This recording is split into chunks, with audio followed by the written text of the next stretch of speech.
kehidupan dalam kuburan jauh lebih panjang dibandingkan kehidupan di dunia. Nabi SAW bersabda, "A'maru ummati baina sittina wa sab'in."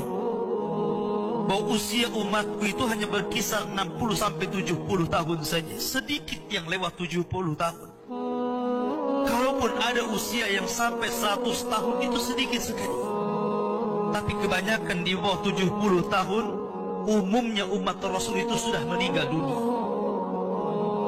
Tetapi ketika orang masuk ke dalam kuburan, usia dia di kuburan sampai kiamat ditegakkan itu panjang sekali. Anda bisa bayangkan, orang yang meninggal sejak zaman Nabi Adam sampai hari ini kiamat tidak dibangkit-bangkitkan, menunjukkan bahwa kehidupan kuburan jauh lebih panjang dibandingkan kehidupan dunia. Dari sinilah maka wajar seorang mukmin harus takut dengan kehidupan kuburan. Ma'asyiral muslimin yang dimuliakan Allah Azza wa Jalla. Tetapi para ulama mengatakan, apakah orang yang mendapatkan adab kubur itu munqati atau mustamir, terus menerus ataukah terputus? Kata para ulama, adab kubur itu hanya terputus dengan tiupan sangkakala Israfil. Ketika itulah Nabi SAW menceritakan bahwa Allah Subhanahu wa Ta'ala memerintahkan kepada Israfil untuk meniup sangkakala yang pertama. Disinilah adab kubur terputus. Karena ketika itu seluruh orang mati, baik orang yang ada di atas bumi atau yang ada di bawah bumi, baik kalangan jin, baik malaikat, kecuali makhluk-makhluk yang Allah kehendaki saja, semua hancur.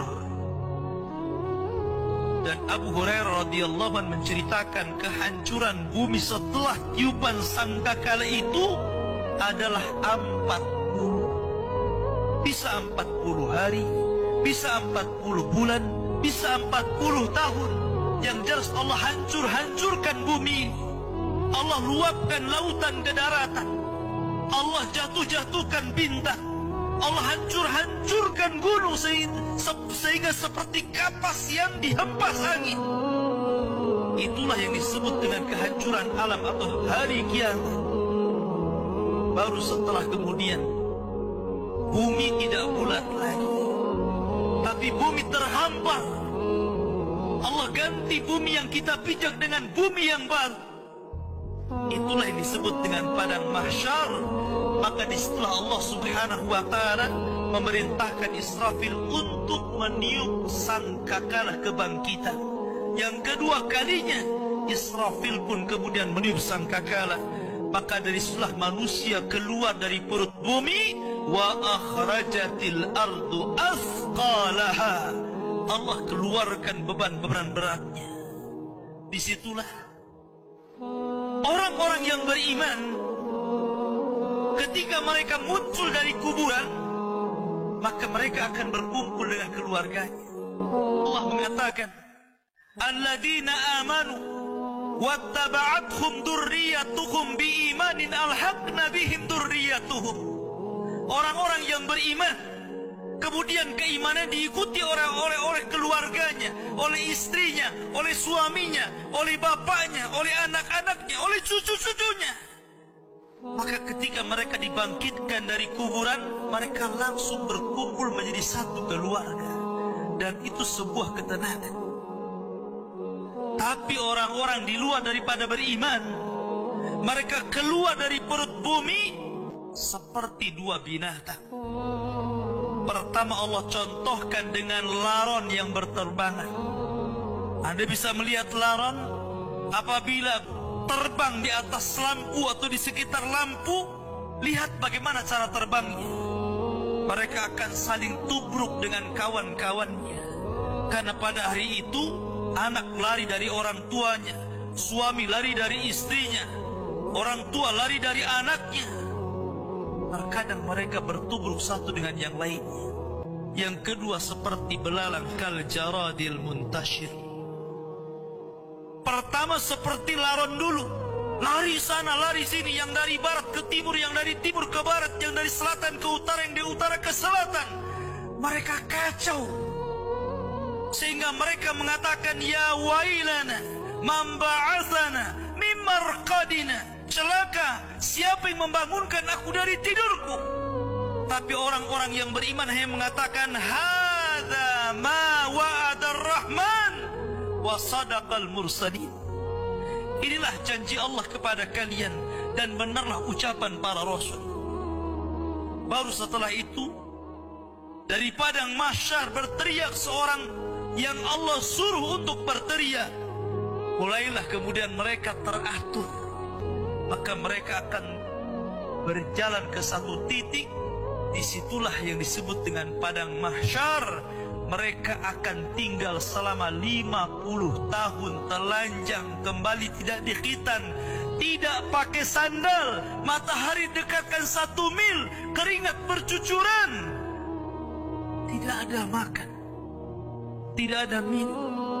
Mereka berdiri 50 tahun. Sehingga akhirnya orang-orang saleh mereka berkumpul, datang kepada Adam minta syafaat. Adam memberikan udzur, tidak sanggup memberikan syafaat. Kata Adam, datanglah kalian kepada Nuh, karena dia rasul pertama dalam Islam, rasul pertama setelah aku. Maka mereka pun kemudian datang kepada Nuh. Nuh pun memberikan udzur, datanglah kalian kepada Ibrahim, karena dia Khalilur Rahman. Maka mereka datang kepada Ibrahim. Kata Ibrahim, aku tidak sanggup berikan syafaat, datanglah kalian kepada Musa, karena dia Kalimur Rahman. Ketika mereka datang kepada Musa, kata Musa, datanglah kepada Isa. Isa pun memberikan udzur, tidak bisa. Seandainya kalian datang kepada Muhammad sallallahu alaihi wasallam itu lebih baik. YouTuber yang hilang itu kan dari sini ya, namanya aja hutan larangan. Jadi makamnya hanya satu itu ya, hanya satu teman-teman, itu jauh. Makamnya hanya satu. Ini di tengah hutan larangan. Hutan larangan.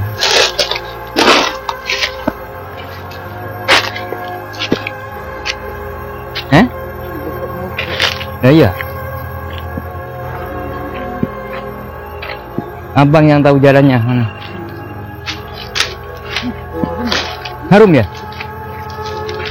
Jadi, oh iya, bau harum. Tadi kok nggak bau? Hah? Apa kita tadi nggak pamit ya? Hah? Bener, bau harum. Ayo cepet keluar dari lokasi ini. Mana balik jalannya? Tadi padahal nggak bau ya? Setelah kita dari kuburan bau harum. Hah?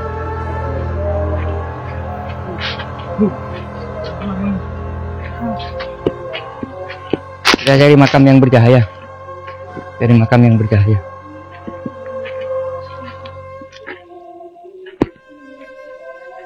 Serem sekali ya. Kita menuju ke makam selanjutnya bersama rekan-rekan. Ini mesinnya sudah plak-plok, sudah gatal-gatal mungkin.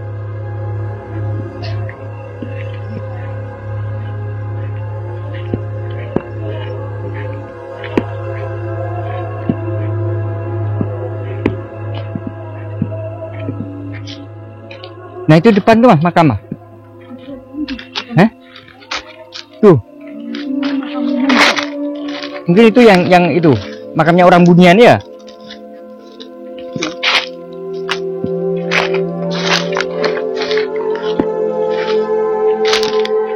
Duh, ada suara menjerit.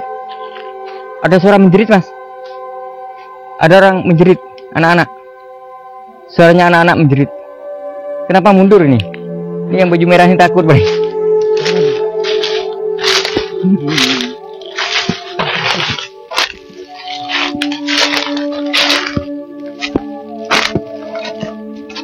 Mana mas, sana, ikuti saya mas. Ikuti saya mas. Agar masnya nggak tersesat nanti. Ini teman-teman ya. Di kuburan ini luas sekali. Makam besar ini.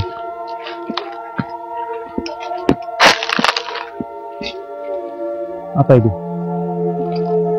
Kayak ada yang mengintip baju merah.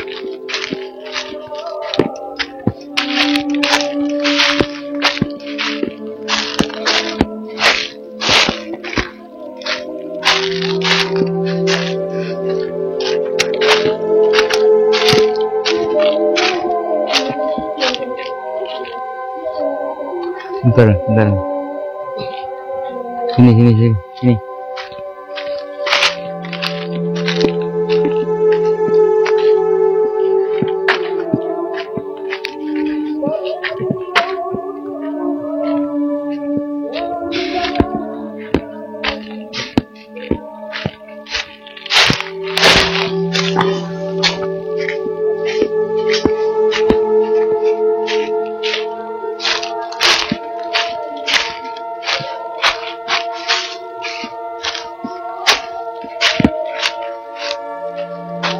Mas, itu ada cahaya di depan. Di bawah senter tuh.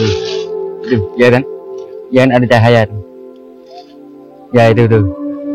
Ayo kita dorong ke sana.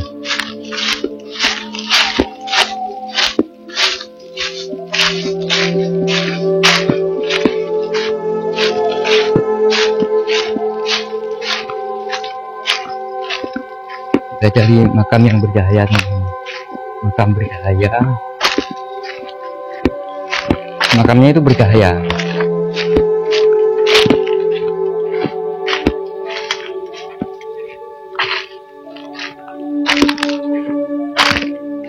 Bentar, ada suara.